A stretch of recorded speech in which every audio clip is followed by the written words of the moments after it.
Welcome to The Explainer. Okay, today we are diving into one of the absolute most awe-inspiring and, let's be totally honest, kind of terrifying interactions between nature and human engineering.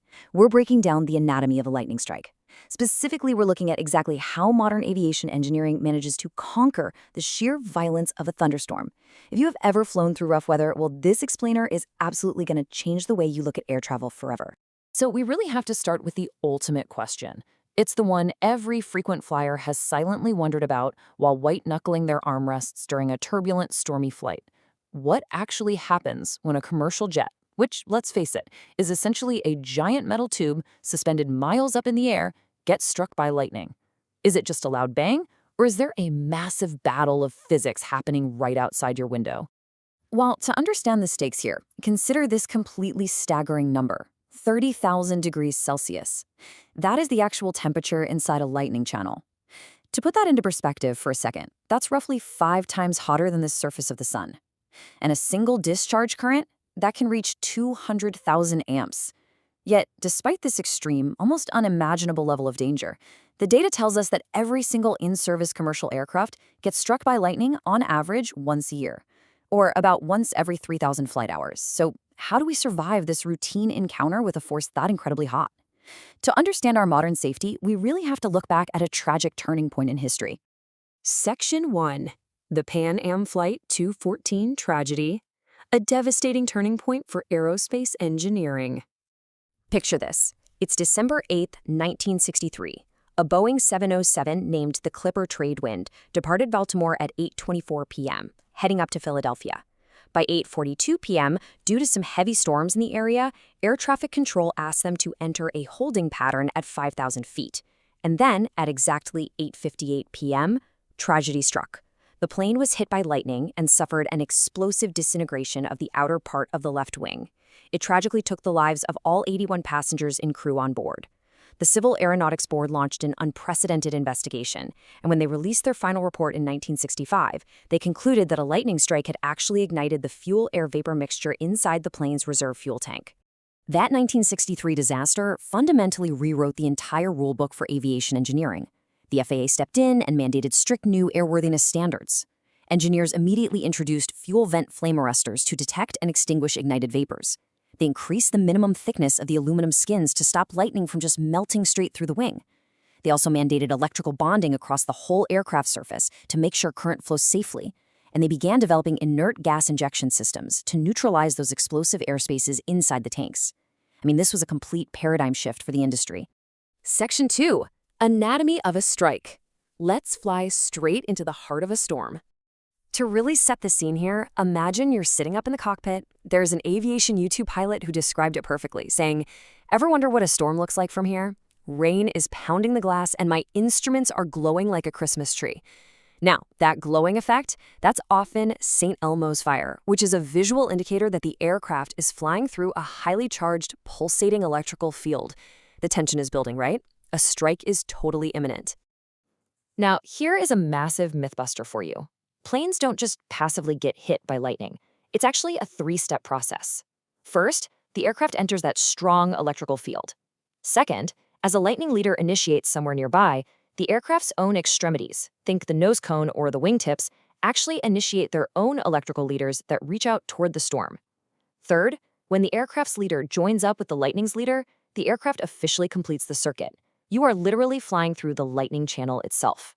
And because the plane is moving at hundreds of miles per hour while this electrical discharge is pulsating, we get a wild phenomenon called swept strokes. Basically, these are multiple attachment points that move along the surface of the aircraft. So the lightning might enter at the nose, right? But as the plane flies forward, the lightning channel sweeps backwards, creating up to 20 different entry and exit points all along the fuselage before it finally leaves through a single hang-on point, usually at the tail. Section 3. Direct and indirect effects. 2 distinct and equally dangerous types of forces. Okay, so when a strike happens and up to 200,000 amps of current surges across the airframe, the plane faces 2 very contrasting threats. First up, you have the direct effects. This is the raw physical damage happening at the exact points where the lightning attaches. We're talking melting, burning, pitting, and actual skin punctures. But then you have the indirect effects. These are entirely invisible, but potentially catastrophic.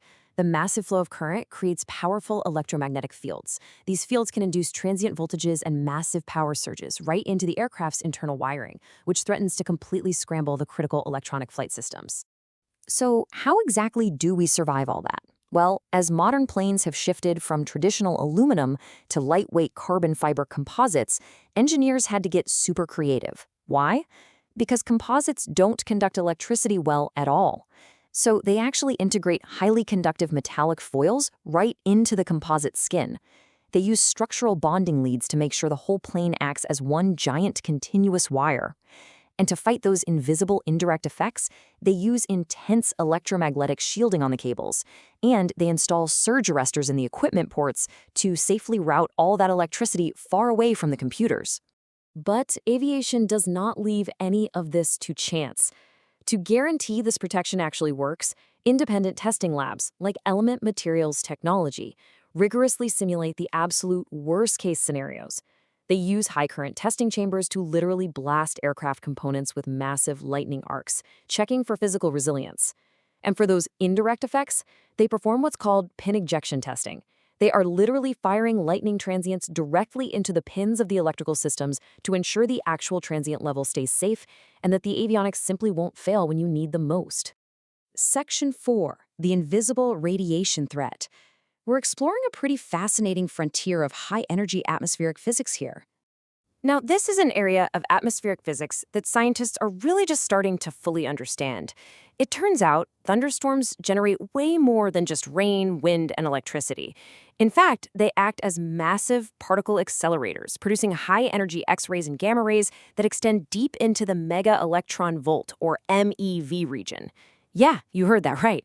The exact same kind of ionizing radiation you'd find in nuclear physics is happening right outside the window of your commercial flight.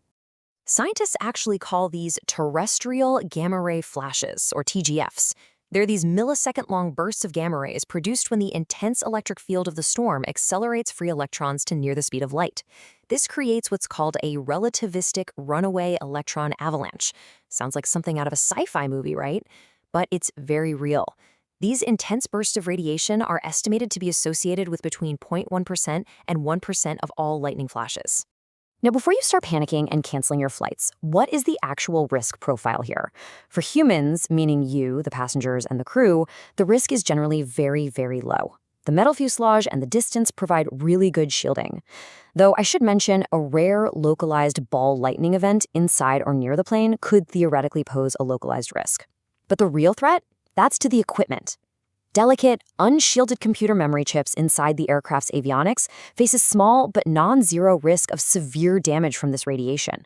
And what's really scary is that it wouldn't even leave an obvious physical trace, like a burn mark, to let mechanics know it's broken. Section 5. Aftermath and Aircraft Inspection. Let's look at the rigorous safety protocols that happen the moment the storm passes. The second the flight crew logs a lightning strike in their report, rigid safety protocols instantly kick into gear. Take Airbus, for example. They offer airlines a flexible, tiered system of post-strike inspections. Mechanics can do a standard inspection, which is a massive, incredibly thorough full-surface check. If they're in a bit of a rush, they can opt for a quick release inspection, which targets only the most prone areas of the plane. That safely allows the aircraft to fly for another 50 to 200 cycles before requiring the full check. Or if they happen to be stuck at a smaller, unequipped airport, they can do a quick one-flight-back visual check just to get the plane safely to a major maintenance hub. But no matter which of those options they choose, the cost to airlines is absolutely staggering. We're talking 8 to 12 hours. That is how long a standard aircraft is grounded for a manual lightning inspection. Why? Because lightning leaves marks as tiny as the tip of a pencil. So 2 or 3 engineers have to literally use cherry pickers and heavy machinery to inch their way across the entire massive fuselage, hunting for tiny scorch marks.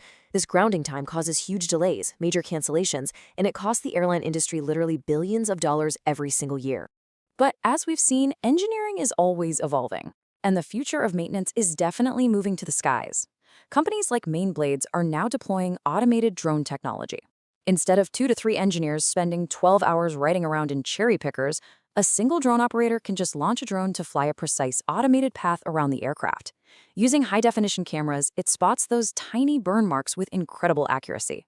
This cuts the inspection time down by a massive 75%, getting the plane safely back into the air with way more efficiency. And that brings us to the end of our journey today. From the tragic, hard-learned lessons of 1963 to modern metallic foils, intense electromagnetic shielding, and automated inspection drones, the sheer amount of invisible engineering wrapped around you at 30,000 feet is honestly nothing short of miraculous. So I'm going to leave you with this question. The next time you fly through a storm and you see that huge flash of lightning right outside your window, are you just going to grip your armrest in fear? Or will you think about the incredible invisible shields working overtime to keep you safe? Thanks so much for joining me on this explainer. Keep learning, and I'll catch you next time.